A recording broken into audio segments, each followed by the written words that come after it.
Bienvenue sur cette magnifique plage du Veillon. Aujourd'hui, je vais vous faire remonter le temps jusqu'il y a 200 millions d'années, à une époque où aucun homme ne vivait sur cette terre. À cet endroit s'étendait une vaste lagune, inondée régulièrement par un fleuve.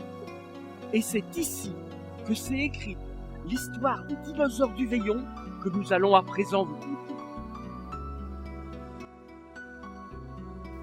À cette époque, à l'emplacement de la plage du Veillon s'étendait une vaste lagune de bord de mer, régulièrement inondée par un fleuve. Elle était peuplée par une végétation de fougères arborescentes, de prêles et de conifères, dont on trouve parfois quelques traces fossiles. Et voilà ces géants à deux pattes, plus grands que des autruches. Ce sont des Eubrondes veillonensis, des dinosaures hauts de 3 mètres, qui se promenaient tranquillement sur leurs 2 pattes postérieures, avec 3 doigts terminés par des griffes. Cette race mesure 30 à 40 cm de long. Et cela, on dirait de gros poulets. Eh bien, ces petits dinosaures au profil svelte, avec leurs pattes élancées, laissent de petites empreintes de 4 à 5 cm. Ce sont des grallators. Comme les précédents, ils étaient carnivores et mangeaient aussi des poissons. Mais celui-là est bien différent.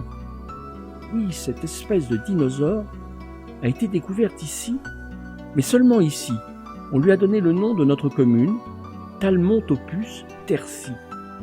C'était une sorte d'iguanodonte herbivore. On a aussi trouvé des traces de petits reptiles marchant sur leurs 4 pattes qui ressemblaient à des iguanes. On les nomme Batrachopus gilberti, du nom de leur découvreur, et eux aussi ont laissé leurs traces sur cette plage. Le premier à avoir décrit cette trace en 1930, mais sans comprendre à quoi elle correspondait, est un naturaliste et géologue vendéen, Edmond Bocquier. Et ce n'est qu'en 1963 que Gilbert Bessonnat redécouvre ces traces et comprend que ce sont des traces de pattes dinosaures.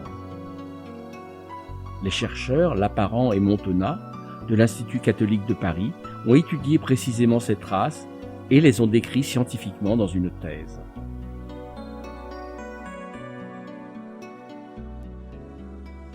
Qu'en reste-t-il aujourd'hui? Et comment savons-nous tout ça? C'est ce que vous découvrirez dans notre prochain épisode où nous reviendrons ici. Merci et à bientôt.